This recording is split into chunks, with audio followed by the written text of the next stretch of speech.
Today I will be making compost out of wood chips. This stuff, rough wood chips, using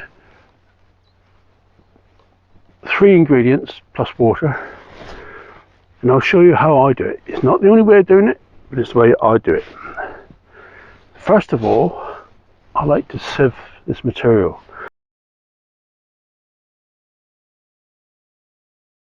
So this year I've made myself a rotary sieve rather than a flat sieve that I normally use. The flat sieve is just wire mesh on a wooden frame, held physically over the barrel and shook vigorously backwards and forwards. Works fine. I did a couple ton by this method last year, but this year I've upgraded to this rotary sieve, which was not hard to build. I won't be going about how to build it in this video. I will do another video if requested, but it works so much better, 10 times more efficient than the flat sieve alone. Produces exactly the same material though. This enables me to shovel 3 lots of material right to the back of the sieve, let gravity take out the oversized particles whilst the smaller sized particles fall through. It's not perfect, but it works fine. If you wanted to add a motor, then that will increase productivity much more again. So it's just that I'm a little bit mechanically challenged, so I'm happy doing it by hand. Most of it is waste materials, and as you see, it's really simple. It's quite fast work as well, not particularly exhaustive. Yeah, I'm delighted to say this is the best thing I've done for a long time. At the end, when you think you've got enough material in the wheelbarrow, there's only one easy way to finish, and that's upend it, lift it off, get the last of the oversized material out, shake off the frame, jobs are good. And by having 1 centimetre grid sieve, you get this lovely material here. It's absolutely perfect. Half of it would be perfect. You can put it through a finer sieve, but I don't think there's a huge amount of gain there. And then this stuff, the coarser stuff, goes on the paths where you can break down, provide weed suppression, and do good in that manner. So you get 2 grades of material for 2 different uses.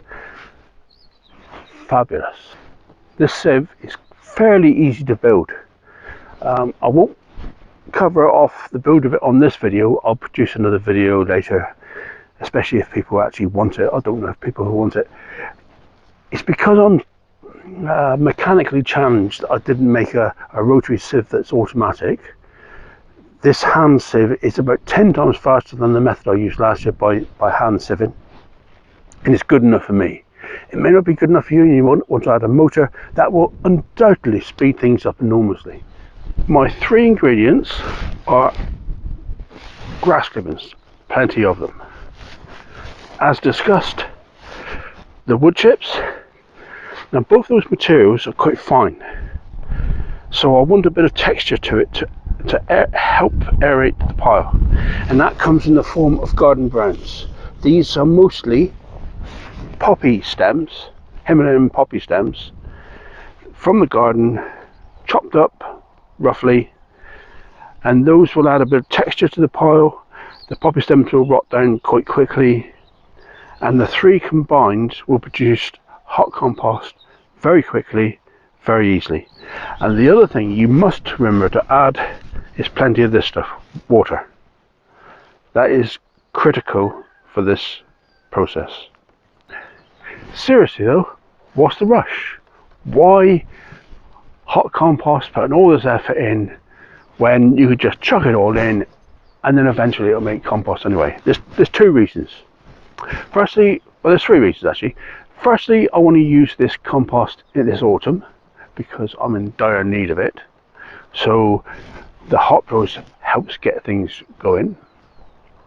The second reason is to rid ourselves of any weeds. I want it as sterile as possible, and temperatures over 60 degrees help kill the weed seeds. The third reason is this compost will be finished in 18 to 21 days, a little bit slower than my normal compost. That's the thermophilic stage. I want it to then enter the fungal stage. I will introduce some fungal spores from decaying wood, older decaying wood, into this pile to colonize the heap successfully. And the fungus that lives off wood likes to be left alone. So that pile will sit until the autumn with the fungi just doing its thing, breaking down the small bits of wood even further. And then what we'll do is, towards for the last month before it's needed, I will introduce a high fertility program. Something like seaweed, garden greens, or something that's peculiar to me because I do cider pressing. I get a lot of apple remains, and that's another way of introducing fertility. And that will take this compost, which will be biologically and fungally active, into the stratosphere. It will vastly increase its fertility levels. First lockdown is wood chip.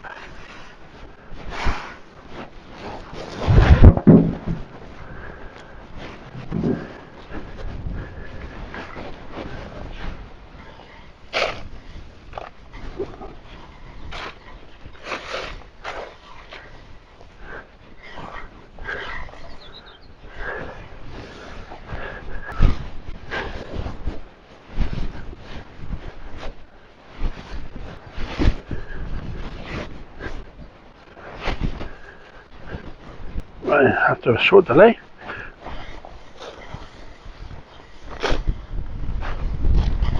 Right, so you don't want layers.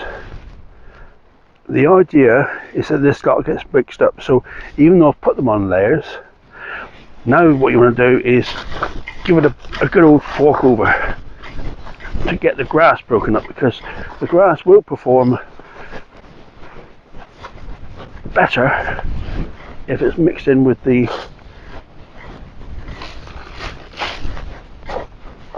wood chip.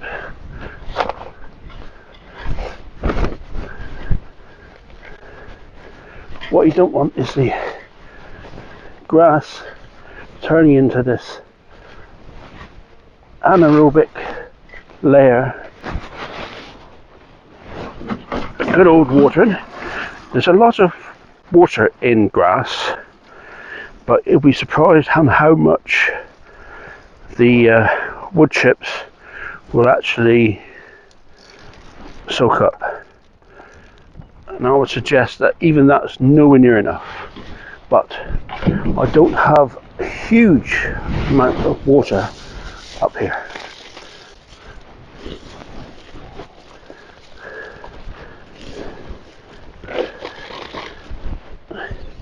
And then basically we repeat this process all the way up. I'll put the video on fast forward for you so that you can get an idea of what I'm up to through the compost build, the different layers, how they're constructed, and a rough idea of time.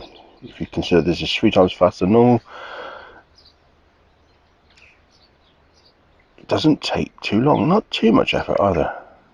Be a bit of a devil to turn later on, but no pain, no gain, I think it's the same.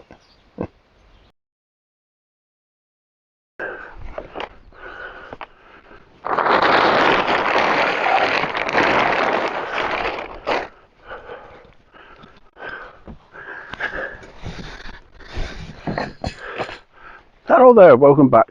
Yesterday I put this pile together and recorded the full video, and you see me finishing off this video completely, and the pile ended up about here, and the ending I made for the video was pretty rubbish. So I've just come back to record the ending part just 24 hours later, and whilst we're here we might as well see what the temperature is. I'm not going to do too much of the heap today because I have got 4 more bags of grass to put in, so I'm going to mix up another batch of material with the grass here and more of the wood chips and put that on top. The temperature is currently at 48 degrees.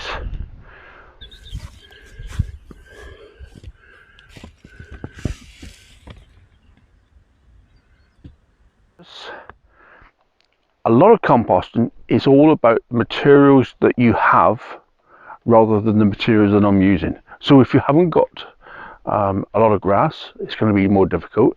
Then I would encourage you to use coffee grounds, urine, nettles, that sort of thing, you know, to replace the amount of grass that I've put in. If you haven't got as much wood chips, then we'd talk more about garden browns. But wood chips are really good if you can scrounge them. I wouldn't ever pay for them necessarily. It's all about hearing the chainsaws, going and asking the guys and see if you can make it easy for them to dump it on the way home. Then they will drop the wood chip, because they've had a long day. The last thing you want to do is fuss around too much. If your house, plot, field is en route going home, they'll drop the wood chip. That's a quick tip for you. See you later guys, see you on the next one. Bye.